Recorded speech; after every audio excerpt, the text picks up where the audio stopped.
வணக்கம். சற்று முன் கிடைக்கப்பெற்ற மிக மிக முக்கியமான செய்தி ஒன்று வெளியாகி உள்ளது.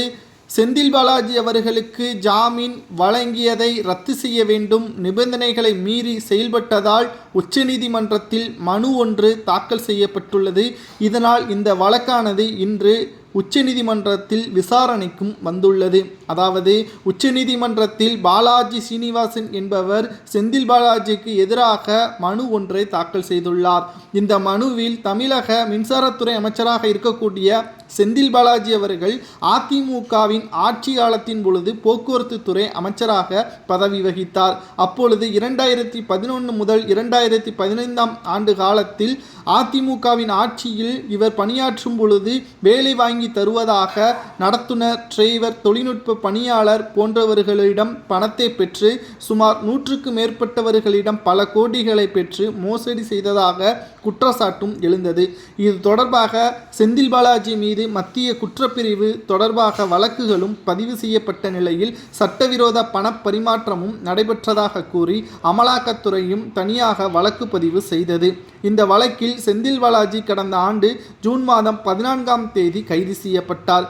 15 மாதங்களுக்கு மேலாக சிறையில் அடைக்கப்பட்ட நிலையில் பல நிபந்தனைகளுடன் ஜாமீன் வழங்கப்பட்டது. இந்த நிலையில்தான் வாரத்திற்கு 2 முறை வெள்ளி மற்றும் திங்கள் அன்று அமலாக்கத்துறை அலுவலகத்தில் கையொப்பம் இட வேண்டும் என்றும் கூறப்பட்டது. மேலும் இவர் அமைச்சராக இல்லை, ஆகையால் இவருக்கு ஜாமீன் வழங்கலாம் என்று செந்தில் பாலாஜியின் வழக்கறிஞரும் கூறியிருந்தார்.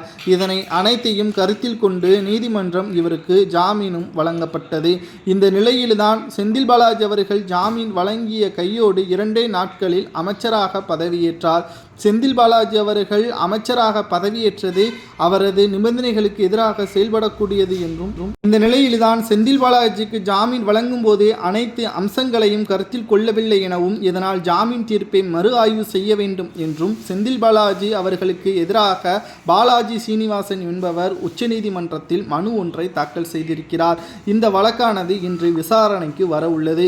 இதில் செந்தில் பாலாஜி அவர்களுக்கு எதிராக நீதிமன்றம் தீர்ப்பு வழங்கும் என்றும், இதனால் செந்தில் பாலாஜி அவர்களது அமைச்சர் பதவி பறிக்கப்படுவதோடு மீண்டும் அவர் சிறையில் அடைக்கப்படுவார் என்ற தகவலும் தற்பொழுது வெளியாகியுள்ளது.